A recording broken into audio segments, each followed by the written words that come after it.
Commander Zara Voss pressed her face against the observation deck's reinforced glass, watching the alien fleet emerge from hyperspace. 37 massive ships materialized in perfect formation, their hulls gleaming like polished obsidian against the starfield. Each vessel dwarfed the human colony ship New Horizon by at least 10-1. First contact protocol is now in effect, announced the ship's AI, its calm voice echoing through the corridors. All personnel report to designated stations. Zara's hands trembled as she activated her communicator. After 3 years of deep space colonization, they had finally encountered another intelligent species. The moment humanity had dreamed of for centuries was happening right outside her window. Dr. Elena Reeves burst onto the observation deck, her lab coat still stained with coffee from the morning shift.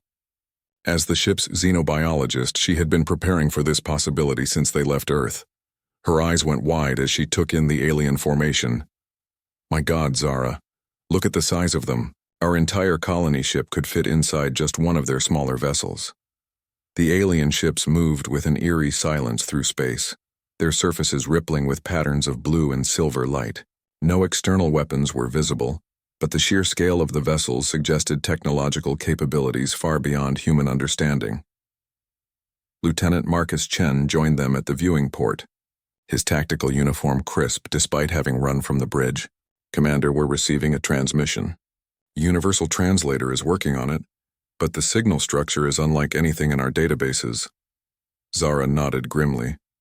Put it through the main speakers.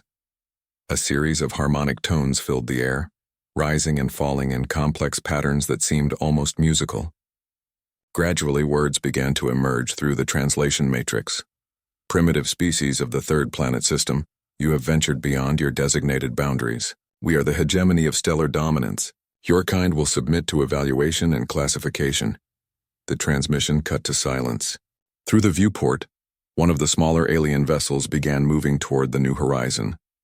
Its approach was slow but deliberate, like a predator stalking wounded prey. Dr. Reeves pulled up her tablet, fingers flying across the interface. The energy readings are incredible, Commander. Their ships are generating power levels that should be impossible with any known physics.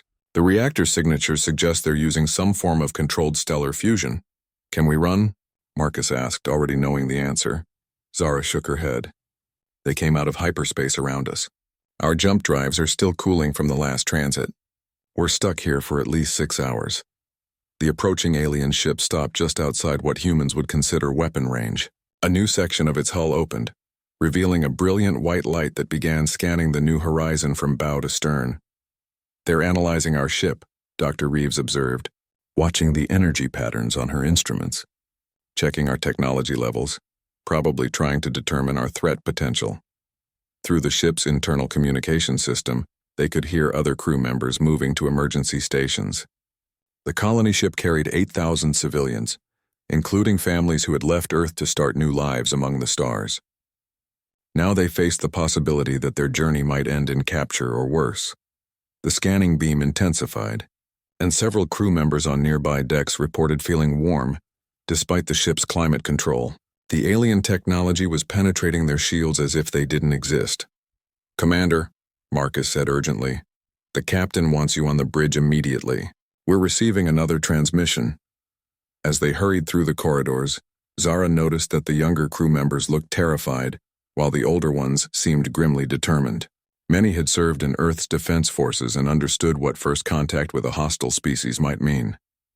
The bridge buzzed with controlled activity as officers worked at their stations. Captain Rodriguez stood at the center, his weathered face showing no emotion despite the crisis unfolding around them. Commander Voss, report to tactical analysis. I need to know everything we can determine about their capabilities. Zara took her position at the analysis station, her fingers dancing across holographic displays that showed the alien fleet in detail. The ships were not just large, they were sophisticated beyond anything humanity had achieved. Energy patterns suggested artificial gravity systems, faster-than-light communication networks, and weapons that could probably reduce planets to cosmic dust. Second transmission coming through, reported the communications officer.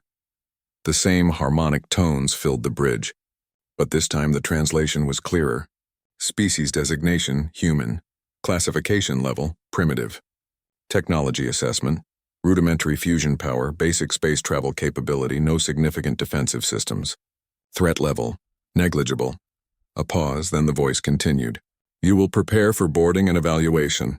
Resistance will result in immediate termination of your species. Captain Rodriguez stepped forward. Open a channel. Sir, are you sure that's wise? Marcus whispered. The captain's jaw was set firm. They want to evaluate us, let them.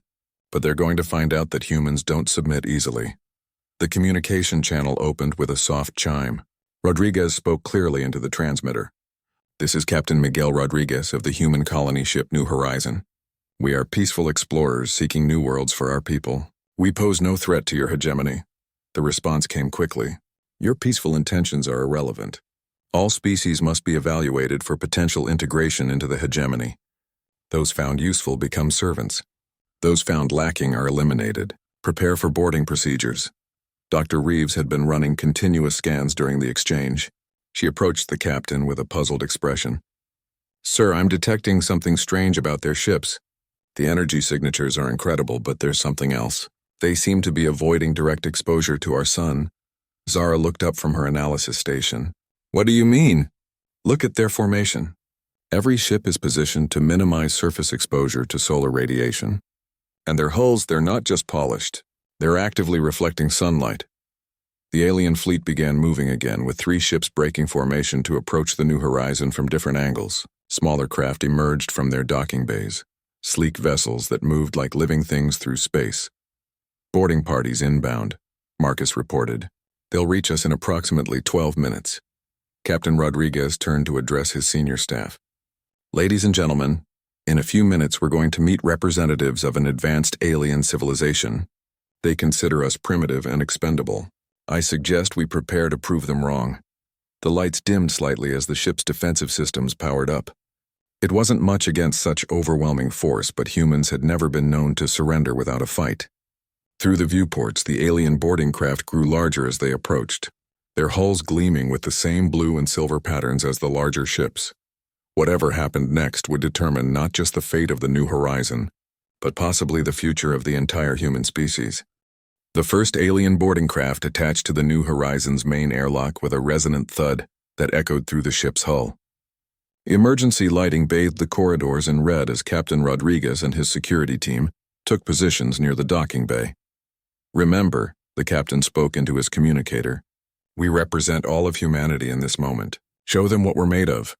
The airlock cycled with mechanical precision, and the inner door slid open to reveal 3 alien figures. They stood nearly 7 feet tall with elongated limbs and skin that shifted between pale blue and silver like liquid metal. Their faces were angular, with large dark eyes that seemed to absorb light rather than reflect it. Most unsettling was their clothing, which appeared to be made of the same reflective material as their ships, completely covering their bodies except for their faces and hands. The lead alien stepped forward, and when it spoke, the words came directly from a translation device attached to its chest. I am Evaluator Kethvar of the Hegemony. You will submit to scanning and classification procedures immediately. Captain Rodriguez stepped forward, his security team flanking him. Welcome aboard our ship, Evaluator. I'm Captain Rodriguez. We're willing to cooperate, but we'd like to understand your evaluation process first. Kethvar's dark eyes fixed on the captain with what might have been amusement. Understanding is not required. Compliance is mandatory. The alien raised a device that resembled a metallic crystal. This will analyze your biological composition and technological development. Resistance will trigger automatic defense protocols. Dr. Reeves watched from her position near a secondary corridor, using a handheld scanner to analyze the aliens. Her readings were bizarre. The creatures showed signs of advanced genetic modification and cybernetic enhancement. But there was something else. Their body temperatures were significantly lower than human normal, and their metabolism appeared to be running in some kind of energy conservation mode. The scanning device in Kethvar's hand began to emit a low humming sound, and a blue beam swept across Captain Rodriguez. The beam felt warm against his skin, and he noticed that the alien stepped back slightly when the warmth became visible. Curious, Kethvar noted, studying readings on the device. Your species generates significant internal heat through cellular combustion. This is highly inefficient but provides remarkable endurance capabilities. The second alien, who had remained silent, suddenly spoke urgently in their native language. The harmonic tone sounded agitated, and Kethavar's expression shifted to what humans might interpret as concern. "There is an anomaly," Kethavar announced. "Your species appears to derive energy directly from stellar radiation. This should not be possible for sentient life forms." Dr. Reeves felt her heart race. She had studied human evolution extensively, and while humans did synthesize vitamin D from sunlight, they weren't truly solar-powered. But something in the aliens' tone suggested they had detected something the humans themselves didn't understand about their own biology. "I think there's been a misunderstanding," Captain Rodriguez said carefully.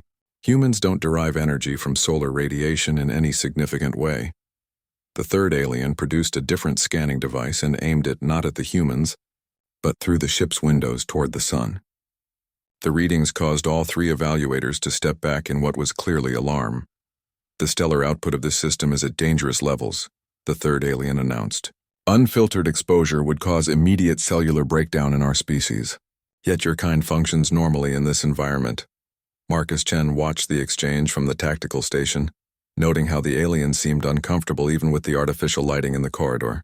The ship's LED panels were designed to approximate natural sunlight for the crew's psychological well-being, but the aliens appeared to find even this level of illumination distressing.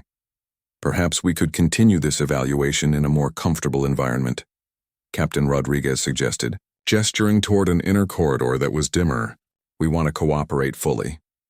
As the group moved deeper into the ship, Dr. Reeves quietly activated her emergency beacon to alert the other science teams. She was beginning to formulate a theory about their visitors, and if she was right, it could change everything about humanity's situation. The evaluation chamber they entered was one of the ship's conference rooms, hastily modified with additional seating. The aliens immediately moved to positions where they would receive the least light from the room's fixtures. "Continue the biological analysis," Kethavar instructed his companions. "I require comprehensive data on their solar tolerance levels." The scanning process intensified, with all three aliens running different types of analysis on the human delegation. Captain Rodriguez stood patiently as various beams and fields swept over him, but he noticed that whenever the scans detected elevated energy levels in his cells, the aliens exchanged nervous glances. "Your cellular structures contain numerous mechanisms for radiation resistance," observed the second alien. "Your skin pigmentation variables, your internal repair systems, your metabolic flexibility. Your species has evolved in an environment that would be lethal to most galactic civilizations." Dr. Reeves couldn't contain herself any longer. "Evaluator Kethavar, may I ask where your species evolved? What type of stellar environment?" The three aliens looked at each other before Kethavar responded. "The hegemony encompasses species from low radiation systems. Red dwarf stars, heavily filtered atmospheres, or deep space habitats. Direct stellar exposure has been eliminated from our environments for thousands of generations." The implications hit Dr. Reeves like a physical blow. These advanced aliens, for all their technological superiority, had evolved in environments with minimal solar radiation. They had become dependent on their technology not just for travel and communication, but for basic survival in what humans would consider normal space. "Captain," she said urgently, "I need to run a test. With your permission." Rodriguez nodded, trusting his science officer's instincts. Dr. Reeves pulled out her standard-issue tablet and activated its brightest setting, essentially creating a miniature sun lamp. The aliens immediately recoiled, with one actually crying out in apparent pain. "Turn that off immediately," Kethavar demanded. "You are emitting dangerous levels of broad-spectrum radiation." Dr. Reeves complied, but her mind was racing. The tablet produced less light than a typical human household lamp, yet these aliens found it threatening. She looked around the conference room with new eyes, seeing it from their perspective. To creatures evolved in low-light environments, the new horizon must seem like the interior of a star. "I'm beginning to understand the situation," Captain Rodriguez said slowly. "You consider us dangerous not because of our weapons or technology, but because we can survive in conditions that would kill you." Kethavar's translation device crackled with static before responding. "Your species represents an unprecedented threat category. You have evolved in a high-radiation environment that would be uninhabitable for hegemony species. Your natural tolerance for stellar output could allow you to operate in systems we cannot approach. The room fell silent as both sides processed this revelation. The humans had expected to be evaluated for their technology or their potential as servants. Instead, they had discovered that their most basic biological characteristics made them potentially the most dangerous species the aliens had ever encountered. However, Kethvar continued, your technological limitations remain severe. You are still restricted to sublight travel and primitive energy systems. The hegemony has protocols for dealing with environmentally dangerous species. The alien's tone had shifted from dismissive to coldly professional, and Dr. Reeves felt a chill that had nothing to do with the ship's climate control. Whatever these protocols were, she suspected they wouldn't be pleasant for humanity. Through the conference room's small viewport, she could see the alien fleet maintaining their positions, but now she understood why they stayed so far from the sun. They weren't just maintaining tactical formation. They were staying in the shadow of their own ships, protecting themselves from radiation levels that humans found perfectly comfortable. The evaluation was far from over, but already it was clear that first contact would not proceed as either species had anticipated. Evaluator Kethvar activated a communication device that projected a three-dimensional hologram into the conference room. The image showed the hegemony's galactic territories, vast regions of space marked in blue and silver, identical to the aliens' hull patterns. Observe the extent of hegemony control, Kethvar announced. 4,000 star systems, 600 intelligent species, all properly integrated and serving the greater order. Your species will be classified and assigned appropriate duties. Dr. Reeves studied the holographic map with growing alarm. She noticed that all the controlled systems were red dwarf stars, brown dwarfs or binary pairs where planets existed in the cold outer regions. Not a single yellow star like Earth's sun appeared in their territory. Your empire seems to avoid G-type stars, she observed carefully. May I ask why? The second alien, who had introduced himself as Technician Zolmer, gestured at the map. G-class stars emit dangerous levels of gamma radiation, ultraviolet radiation, and broad-spectrum energy. Only the most primitive life forms could survive unprotected exposure to such stellar output. Captain Rodriguez felt a strange sensation as understanding dawned. When you say primitive life forms, you mean life forms like humans? Precisely, Kethvar confirmed. Your species has somehow achieved basic intelligence, despite evolving under lethal radiation conditions. This represents a significant anomaly that requires special classification protocols. The third alien, Navigator Thysera, produced another device and pointed it at the conference room's viewport. The readings caused her to step back in obvious distress. The radiation levels from this system's star are increasing as we maintain position. Our ship's shielding is operating at 40% capacity just to maintain crew safety. Dr. Reeves couldn't hide her surprise. 40%? But we're still quite far from the sun. Earth orbits much closer, and humans spend hours in direct sunlight for recreation. The three aliens exchanged rapid communications in their harmonic language. When they turned back to the humans, their demeanor had changed from confident evaluation to barely concealed alarm. You are stating that your species voluntarily exposes itself to direct stellar radiation. Zolmer's translation device struggled with what seemed to be concepts their language couldn't properly express. Of course, Captain Rodriguez replied. Sunlight is necessary for human health. We evolved under it. Kethvar activated his scanning device again, this time focusing on the human's skin. Show me evidence of this adaptation. Dr. Reeves understood what he wanted. She rolled up her sleeve, revealing the natural variation in her skin tone where her arm had been exposed to sunlight versus areas that had been covered. Human skin produces melanin in response to solar radiation. It's a natural defense mechanism, but more than that, it's how we regulate our vitamin D synthesis. The alien's distress was becoming more apparent. Thysera was now actively avoiding looking toward the viewport, and even the artificial lighting seemed to be causing her discomfort. This is unprecedented, Kethvar admitted. In 14,000 years of galactic expansion, the hegemony has never encountered a species with this level of radiation tolerance.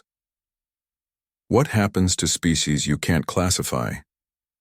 Marcus asked from his position near the door. The alien's pause was telling. Unclassifiable species present risks to hegemony stability. They are typically relocated to designated containment systems or undergo biological modification to remove dangerous characteristics. Captain Rodriguez felt his jaw clench. You're talking about genocide or forced genetic alteration. We prefer the term adaptive integration, Kethvar replied smoothly. Your species would be relocated to a suitable low-radiation environment where you could serve useful functions without posing a threat to established order. Dr. Reeves was rapidly calculating the implications. A low-radiation environment would kill us. Humans need solar radiation for basic metabolic functions. You're not talking about relocation. You're talking about putting us in conditions that would cause our species to sicken and die within a generation. That would be unfortunate, Thyssera said, though her tone suggested it would be merely inconvenient rather than tragic. The room's atmosphere had shifted dramatically. What had begun as a first contact evaluation was rapidly becoming something far more sinister. The aliens weren't just evaluating humanity for potential servitude. They were determining whether humans represented an existential threat to their galactic order. Marcus activated his communicator on a discrete frequency. Bridge, we may have a problem. Recommend moving to yellow alert status. Through the ship's communication system, they could hear the subtle changes that indicated the crew was quietly moving to defensive positions. The New Horizon might be outgunned, but 8,000 humans weren't going to accept extermination without a fight. Kethvar noticed the activity, and his expression hardened. Your aggressive response is noted. It reinforces the classification assessment. We're not being aggressive, Captain Rodriguez stated firmly. We're being prudent. You've just informed us that your standard procedure for species you can't classify as elimination or forced relocation to environments that would kill us. Your survival requirements are incompatible with galactic civilization, Solmer explained. The radiation levels you require would be lethal to most hegemony species. Integration is impossible. Dr. Reeves saw an opportunity, but that means we're also no threat to your territory. We can't survive in your controlled systems any more than you can survive in ours. There's no reason we can't coexist without contact. Uncontrolled species represent chaos, Kethvar responded. They develop unpredictably, potentially creating technologies or alliances that could threaten hegemony stability. The conversation was interrupted by an alarm from the aliens' communication devices. Navigator Thyssera listened to rapid harmonics before translating. The fleet commander is requesting immediate status updates. Our prolonged exposure to this radiation level is causing system stress across multiple ships. Captain Rodriguez realized they had an unexpected advantage. The alien fleet, for all its technological superiority, was operating at the very edge of its environmental limits just by being in Earth's solar system. Their ships were designed for the cold depths of space or the dim light of red dwarf systems.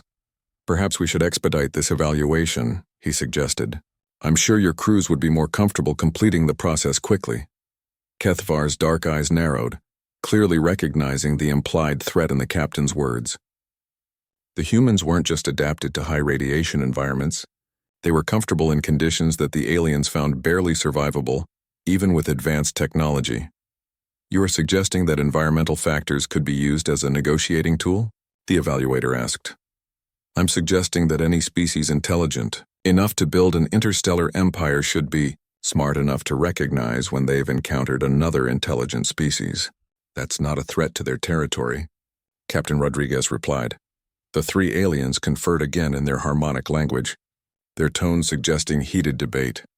Dr. Reeves noticed that their movements were becoming slightly sluggish, and their skin coloration was shifting toward the paler end of their spectrum. They were showing signs of stress from the radiation exposure, even with their protective clothing. When they turned back to the humans, Kethvar's expression was unreadable. The evaluation will continue. However, there are additional protocols that must be observed for environmental hazard species. Dr. Reeves didn't like the sound of that. In her experience, when bureaucratic entities started talking about additional protocols, it usually meant the situation was about to get much worse. The additional protocols arrived in the form of 6 more alien boarding craft, each carrying what appeared to be specialized equipment and personnel. Dr. Reeves watched through the viewport as the new arrivals maneuvered toward the New Horizon, noting that their ship seemed even more heavily shielded than the original evaluation team's craft. Environmental Hazard Assessment Team is boarding, announced Kethvar, his translation device crackling with static that suggested either equipment stress or emotional agitation. They specialize in species whose natural biology poses threats to standard galactic populations. Captain Rodriguez didn't like the ominous tone. What kind of threats are we supposedly posing? The conference room door slid open to admit 4 new aliens, their protective suits even more elaborate than those worn by the evaluation team. These newcomers moved with the confident efficiency of specialists who had dealt with dangerous situations before. The lead newcomer introduced herself, through her translator, as containment specialist, Velkar of the Environmental Hazard Division. Her scanner was larger and more sophisticated than anything the evaluation team had carried, and when she activated it, the device emitted a low humming that made the humans' teeth ache. Preliminary assessment confirms radiation adaptation at unprecedented levels, Velkar announced after completing her scan of the humans. This species can not only survive but thrive in radiation levels that would cause immediate cellular breakdown in 96% of known galactic species. Dr. Reeves felt a growing sense of unease. Specialist Velkar, are you suggesting that our radiation tolerance makes us inherently dangerous? Not just dangerous, Velkar replied, adjusting her scanner's settings. Weaponizable. The word hung in the air like a death sentence. Marcus Chen's hand instinctively moved toward his sidearm, though he knew it would be useless against such technologically advanced opponents. Please explain, Captain Rodriguez requested, his voice carefully controlled. Velkar activated a holographic display that showed a cross-section of human cellular structure. Your species possesses multiple redundant DNA repair mechanisms, enhanced melanin production, and metabolic pathways that can process radiation damage into usable energy. These characteristics could theoretically be enhanced and weaponized against radiation-sensitive species. We've never weaponized our biology, Dr. Reeves protested. Humans are explorers and builders, not biological weapons. Current intentions are irrelevant, interjected another specialist, quarantine technician Mordex. Potential for development is what matters. Given time and technological advancement, your species could develop methods to weaponize your radiation tolerance. The implication was chilling. The aliens weren't just concerned about humanity's current capabilities, but about what humans might become if given the opportunity to develop their technology further. What exactly are you proposing? Captain Rodriguez asked, though he suspected he wouldn't like the answer. Containment specialist Velkar consulted a device that displayed scrolling text in the alien's harmonic script. Protocol 77 Alpha requires immediate biological analysis to determine if the hazardous characteristics can be safely removed through genetic modification. And if they can't be removed? Marcus asked. Protocol 77 Beta, Mordex replied simply. The specialists exchanged glances, and Dr. Reeves realized that they were looking at the humans the way laboratory technicians might examine particularly dangerous specimens. We need to understand something, Captain Rodriguez said firmly. Humanity has developed space travel and achieved interstellar flight through our own ingenuity and determination. We're not some primitive species that stumbled into space by accident. We're intelligent, rational beings capable of peaceful coexistence. Intelligence is not the primary concern, Velkar explained. Many intelligent species have been successfully integrated into the hegemony. The issue is your environmental compatibility and the potential for your natural characteristics to destabilize existing galactic order. Dr. Reeves activated her tablet again, but this time she pulled up human historical records. Look at our development pattern. Humans have consistently chosen cooperation over conflict when dealing with other human groups. We've established international laws, peace treaties, collaborative space programs. We're not inherently aggressive. Quarantine technician Mordex examined the data with interest. Fascinating. Your species has indeed shown remarkable restraint in the application of your destructive capabilities. However, this does not address the fundamental problem, which is, Captain Rodriguez prompted, your very existence proves that intelligent life can evolve and thrive in high radiation environments. Velkar explained. This knowledge could inspire other species to attempt similar adaptations, potentially creating numerous radiation-tolerant civilizations that would be beyond hegemony control. The true scope of the aliens' concern was becoming clear. It wasn't just about humanity being dangerous. It was about humanity being an example that could inspire others. The hegemony's control was based on their ability to operate in environments that other species couldn't access. Humans represented proof that this advantage could be overcome. So you're not just concerned about us, Dr. Reeves realized. You're concerned about what our existence means for your empire's long-term stability. Precisely, confirmed evaluation specialist Kethvar, who had remained silent during much of the exchange. The hegemony has maintained order for 14,000 years by controlling resources and environments that other species cannot access. Your natural abilities threaten this fundamental advantage. Through the ship's communication system, they could hear increasing activity as the crew became aware that more alien ships were approaching the new horizon. The original evaluation had become something far more serious. However, Velkar continued, there may be alternative solutions. If your species can demonstrate sufficient technological advancement, you might qualify for restricted autonomous status rather than integration or elimination. What does that involve? Marcus asked suspiciously. Your species would be confined to designated star systems with high radiation levels that hegemony species cannot safely access. You would be permitted to develop your civilization within those boundaries, provided you agree to no expansion into hegemony territory. Captain Rodriguez exchanged glances with his crew. It was essentially a proposal for permanent galactic exile, with humanity trapped in a cosmic reservation. And if we refuse these options, then we proceed to Protocol 77 Beta, Mordek stated flatly. Dr. Reeves was rapidly calculating alternatives when her tablet chimed with an incoming message from the ship's bridge. The text made her eyes widen. Captain, she said urgently, I'm receiving reports that our ship's solar collection panels are operating at 120% efficiency. The alien scanning beams seem to be energizing our systems. Velkar's scanner immediately focused on the tablet, and the readings caused visible alarm among all the aliens in the room. How is this possible? The containment specialist demanded. Your technology should not be able to process our scanning frequencies.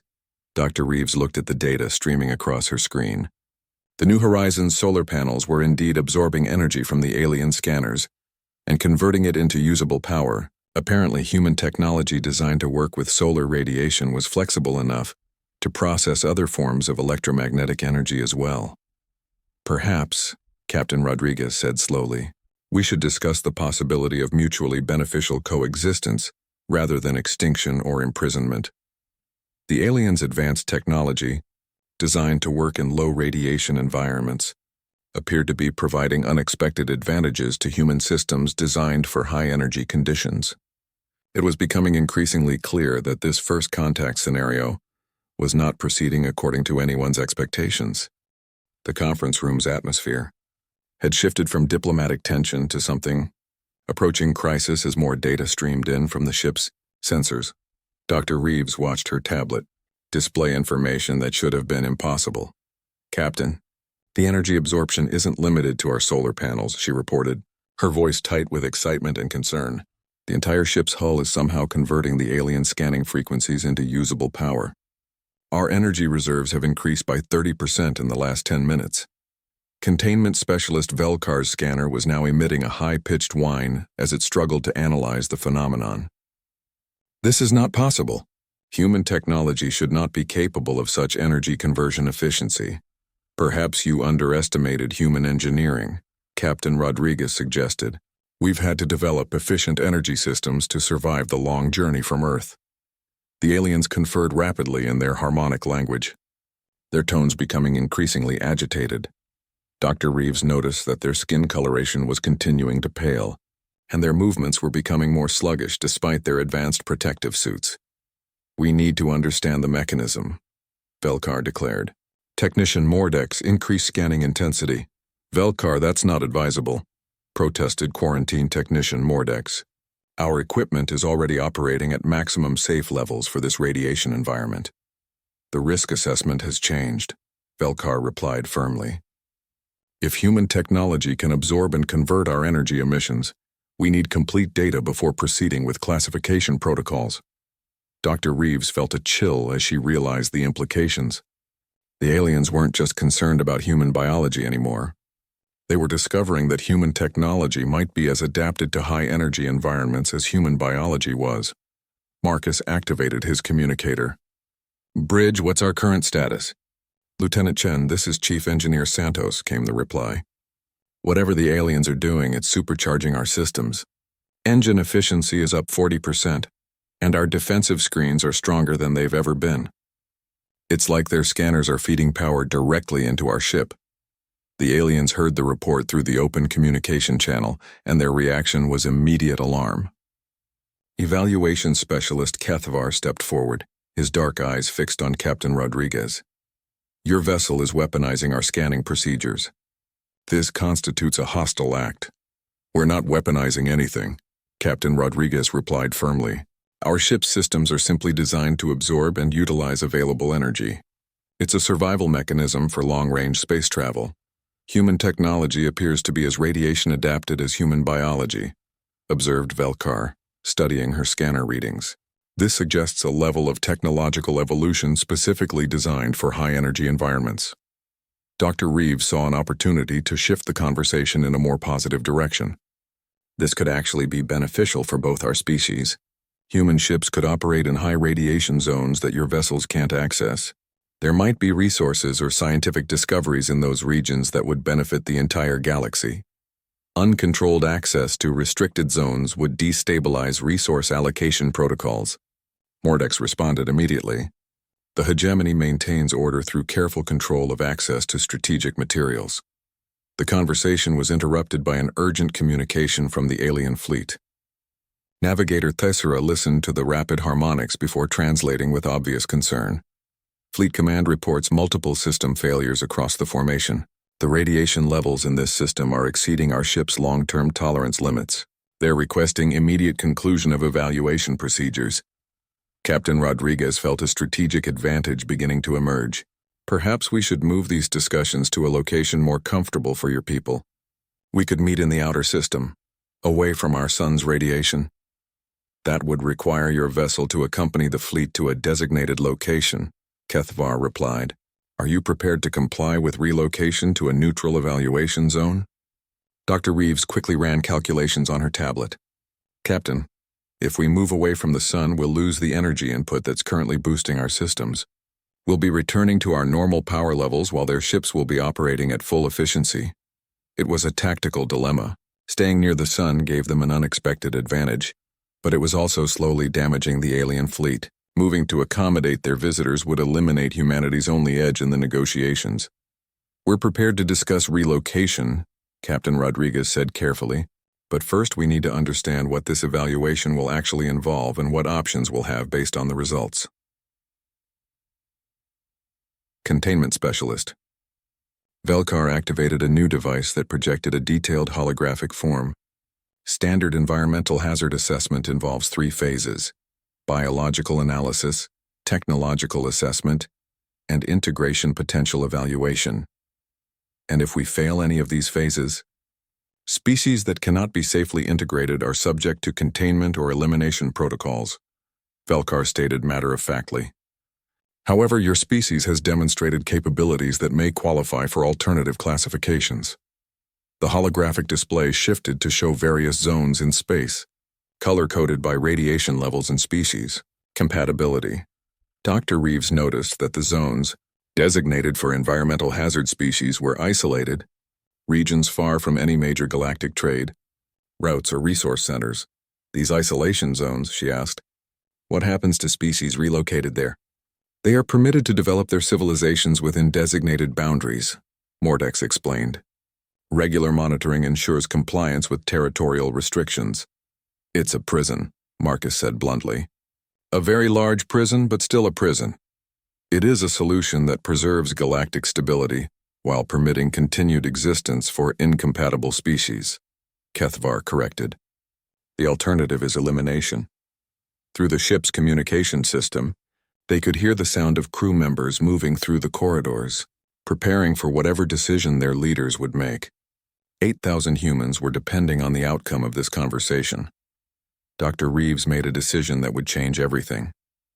Velkar, would you be willing to observe a demonstration of human adaptability?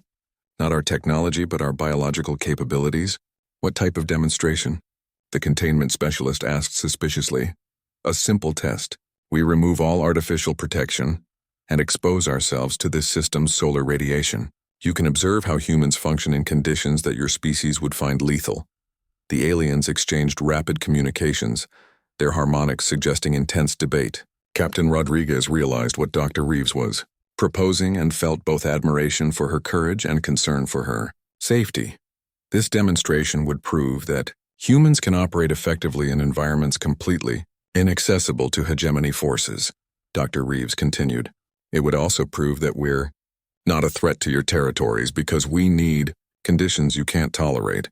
And if this demonstration confirms that your species is too environmentally dangerous for coexistence? Kethavar asked. Dr. Reeves met his dark gaze steadily. Then at least you'll have complete data for your evaluation. It was a desperate gamble, but it might be humanity's only chance to prove they deserved something better than extinction or exile.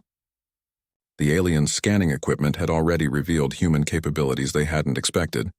Now Dr. Reeves was proposing to show them just how adapted humans really were to the high radiation environment that the aliens found barely survivable even with advanced technology.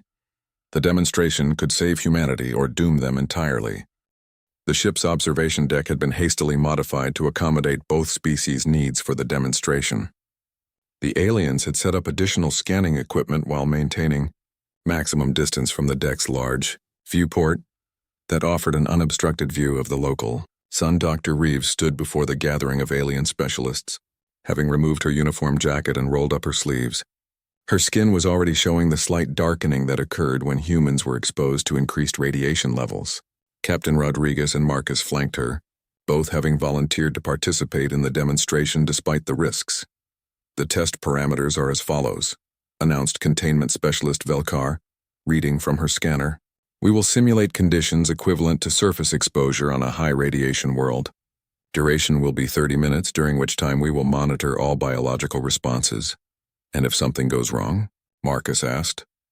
Medical intervention protocols are in place, assured medical specialist Zurhan, the newest arrival from the alien fleet. Though I must note that our medical knowledge of human biology is extremely limited. The aliens had positioned themselves behind additional shielding panels that blocked most of the radiation coming through the viewport. Their protective suits had been augmented with extra layers that made them look more like armored tanks than beings capable of interstellar travel. Beginning exposure sequence, Velkar announced. The ship's automated systems adjusted the viewport's filters, gradually increasing the amount of unfiltered solar radiation entering the observation deck. Dr. Reeves felt the familiar warmth on her skin as the light intensity increased to levels that would approximate a bright sunny day on Earth. The alien scanners immediately began registering alarm signals. Radiation levels are now at 400% of hegemony safety limits, reported Technician Mordex, his voice distorted by his suit's communication system. Human subjects show no signs of distress. Dr. Reeves actually smiled, feeling the warmth energizing her cells in ways that the aliens could probably detect but not understand. This is comfortable for us. On Earth, humans regularly expose themselves to radiation levels much higher than this for recreational purposes. Impossible, muttered medical specialist Zurhan, studying readings that showed human cellular activity actually increasing under radiation exposure. Their metabolism is accelerating, not degrading. Captain Rodriguez stepped closer to the viewport, letting the enhanced solar radiation wash over him. Humans evolved under these conditions. Our bodies don't just tolerate this level of radiation. They need it. The scanning continued as the exposure levels increased to simulate conditions that would be found on planets orbiting young, energetic stars. The aliens' equipment began showing signs of stress, with several devices requiring additional cooling to continue functioning. Current radiation exposure would cause cellular breakdown in hegemony species within minutes, Velkar observed. Human subjects continue to show stable vital signs and normal cognitive function. Better than normal, Dr. Reeves corrected. I can feel my thinking becoming clearer and my energy levels increasing. This is what humans are designed for. The demonstration continued for the full 30 minutes, with the aliens documenting every aspect of human response to radiation levels that their own species would find instantly lethal. As the test concluded and the viewport filters were restored, the alien specialist conferred in increasingly animated harmonics. The results are Unprecedented, Velkar announced finally. Your species demonstrates not just tolerance but optimization for radiation levels that exceed our measurement capabilities. Which brings us back to the original question, Captain Rodriguez said. What happens now? Evaluation Specialist Kethavar stepped forward, his scanner still active. The demonstration has confirmed that your species poses unique challenges for standard classification protocols. However, it has also revealed potential opportunities. Dr. Reeves felt cautiously optimistic. What kind of opportunities? There are regions of space that the hegemony cannot access due to radiation hazards, Kethavar explained. Young star systems, areas near galactic cores, zones affected by stellar phenomena that our species cannot approach. These regions may contain resources or scientific data of significant value. Marcus understood immediately. You're suggesting a partnership, a carefully regulated cooperative agreement, corrected quarantine technician Mordex. Human vessels could access high radiation zones under hegemony oversight, with shared benefits from any discoveries or resources obtained. It wasn't the complete freedom Captain Rodriguez had hoped for, but it was significantly better than extinction or exile. What would such an arrangement involve? Restricted operational zones, regular reporting requirements, and technological limitations to ensure that human capabilities cannot be weaponized against hegemony interests, Velkar outlined. In exchange, your species would be permitted to develop and expand within designated high radiation systems. Dr. Reeves saw both the opportunity and the trap. You'd be using us as radiation-proof explorers and miners while keeping us contained in systems your species can't access. It is a mutually beneficial arrangement that addresses the security concerns raised by your unique capabilities, Kethavar stated. The conversation was interrupted by another urgent communication from the alien fleet. Navigator Thisra's translation was increasingly strained as her equipment struggled with the radiation interference. Fleet Command reports critical system failures on multiple vessels. They are requesting immediate evacuation to safe distance from this radiation source. Captain Rodriguez realized that the aliens' deteriorating condition gave humanity additional negotiating leverage. Perhaps we should continue these discussions after your fleet has moved to a more comfortable position. We wouldn't want your people to suffer unnecessary exposure. Your concern for our welfare is noted, Kethavar replied. However, the evaluation must be completed before fleet relocation. Then perhaps we should expedite the decision-making process, Dr. Reeves suggested. You've seen what humans can do in high radiation environments. You've confirmed that we're not a threat to your existing territories. What additional information do you need? Medical specialist Zurhan checked his readings one more time before responding. We need assurance that your species will accept the restrictions necessary for cooperative coexistence. The moment of decision had arrived. Humanity could accept a limited partnership that would allow their species to survive and grow, albeit under alien oversight. They could reject the offer and face the consequences of being classified as an environmental hazard. Or they could attempt to negotiate for something better. Captain Rodriguez looked at his crew, seeing determination in their faces despite the impossible situation they faced. 8,000 humans were depending on his decision. But more than that, he was potentially deciding the future of the entire human species. Before we respond to your offer, he said carefully, we need to understand something. What happens if humans discover something in these high radiation zones that changes the balance of power in the galaxy? The question hung in the air like a challenge. It was the one scenario the aliens hadn't addressed in their protocols, and Dr. Reeves suspected it was the possibility that worried them most. The answer would determine whether humanity faced a future as junior partners in a galactic empire, or as something else entirely. The silence stretched for long moments as the alien specialists processed Captain Rodriguez's question. Their harmonics had ceased entirely, and even their translation devices seemed to struggle with concepts their protocols hadn't anticipated. Containment specialist Velkar finally activated her communication array, connecting directly with the fleet command. The exchange that followed was rapid and intense, with harmonic tones that ranged from what sounded like alarm to what might have been excitement. Fleet Command is consulting the Hegemony High Council, she announced. Your question addresses scenarios that require authorization beyond our evaluation protocols. Dr. Reeves felt her heart racing as she realized the implications.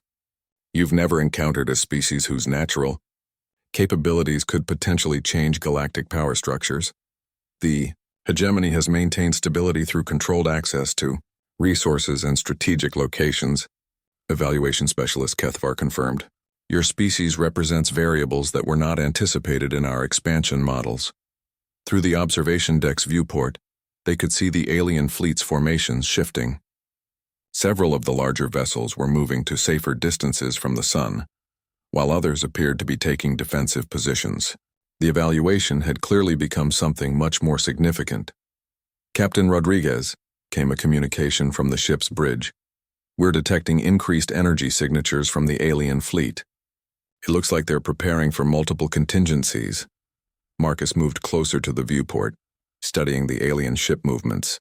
"Some of those vessels are moving into positions that would allow them to cut off our escape routes, while others are moving into what appears to be protective formation around their command ships," Dr. Reeves observed. "They're preparing for multiple scenarios simultaneously." Medical specialist Zurhan received a priority communication and listened intently before translating. "High Council directives are incoming. Evaluation protocols have been upgraded to Strategic Assessment Level 1. "What does that mean?" Captain Rodriguez asked, though he suspected it wasn't good news. "It means your species is now classified as a potential galactic-scale influence," Velkar explained. "All decisions regarding your status must now be made by the highest levels of hegemony leadership." The aliens began packing their equipment with obvious urgency. Their protective suits were showing signs of radiation damage despite their advanced shielding, and several pieces of scanning equipment had ceased functioning entirely. "We must return to the fleet for extended consultation," Kethvar announced. "Your vessel will remain under observation pending High Council determination." "How long will that take?"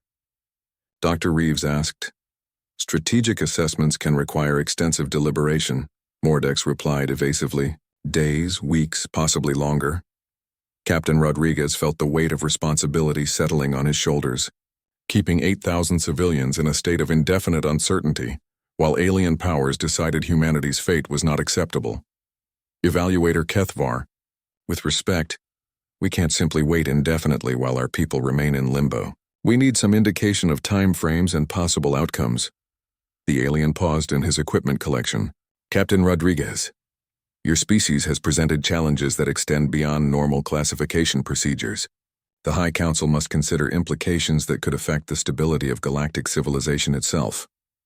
"Then perhaps," Dr. Reeves said slowly, "we should be part of those discussions rather than subjects of them." The suggestion caused visible alarm among the alien specialists. "Unclassified species do not participate in hegemony strategic deliberations," Velkar protested. "But we're not just any unclassified species," Captain Rodriguez pointed out. "We're apparently the first species you've encountered that could potentially access resources in regions that your empire can't reach. That makes us potential partners, not just subjects for evaluation." The aliens exchanged rapid communications before Kethvar responded. "The concept of partnership with unclassified species is unprecedented. It would require complete restructuring of integration protocols." "Maybe it's time for your protocols to evolve," Marcus suggested. "The galaxy is clearly more diverse than your empire anticipated." The conversation was interrupted by another urgent communication from the fleet. This time, Navigator Thysera's translation came with obvious strain. "High Council preliminary assessment incoming. Priority 1 classification." A new holographic display activated in the center of the observation deck, showing the imposing figure of what was clearly a high-ranking hegemony official. The being's appearance suggested great age and authority, with skin that shimmered between deep blue and silver in complex patterns. "I am High Counselor Zeftal of the Hegemony Central Authority," the figure announced. "The species designation human has been reviewed at the highest levels." Captain Rodriguez stepped forward. "High Counselor, we appreciate the opportunity to address the hegemony leadership directly." "This is not a negotiation," Zeftal replied firmly. "This is a notification of decision." Dr. Reeves felt her stomach drop, expecting the worst. After extensive consultation and analysis of the evaluation data, the High Council has determined that species designation human presents unique opportunities that justify unprecedented classification status. The pause that followed seemed a stretch, Forever, humanity will be granted autonomous specialized partner status within the hegemony structure. You will retain sovereignty over your species and territory while providing specialized services in high radiation environments. In exchange, you will receive technological assistance, protection, and access to hegemony trade networks. The relief in the observation deck was palpable. Captain Rodriguez felt as if a tremendous weight had been lifted from his shoulders, though he remained cautious about the details. What specific obligations would this partnership involve? He asked. Exploration and resource extraction in radiation zones inaccessible to standard hegemony species, with shared benefits from discoveries, scientific collaboration on radiation-related technologies, and most importantly, agreement to limit expansion into standard environment systems that might conflict with existing hegemony territories. It wasn't complete freedom, but it was far better than extinction or exile. Humanity would retain their independence while becoming part of something larger than themselves.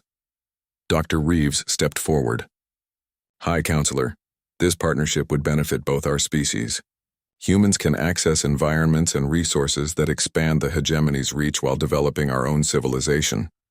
Indeed, Zeftal confirmed, your species represents the first significant expansion of hegemony capabilities in millennia. The arrangement will require detailed negotiation, but the fundamental decision has been made. As the holographic communication ended and the alien evaluation team prepared to depart, Captain Rodriguez realized that humanity had just taken its first step into a larger galactic community. The sun's rays that had seemed so dangerous to their visitors had ultimately become humanity's ticket to the stars. 8,000 humans aboard. The new horizon would wake tomorrow to a universe where their species had found not just survival, but purpose and partnership among the stars. The radiation that had made them seem like a threat had instead made them invaluable allies in exploring the infinite dangers and wonders of the galaxy. Their first contact had ended not with conquest or submission, but with the beginning of humanity's true journey into the cosmic community.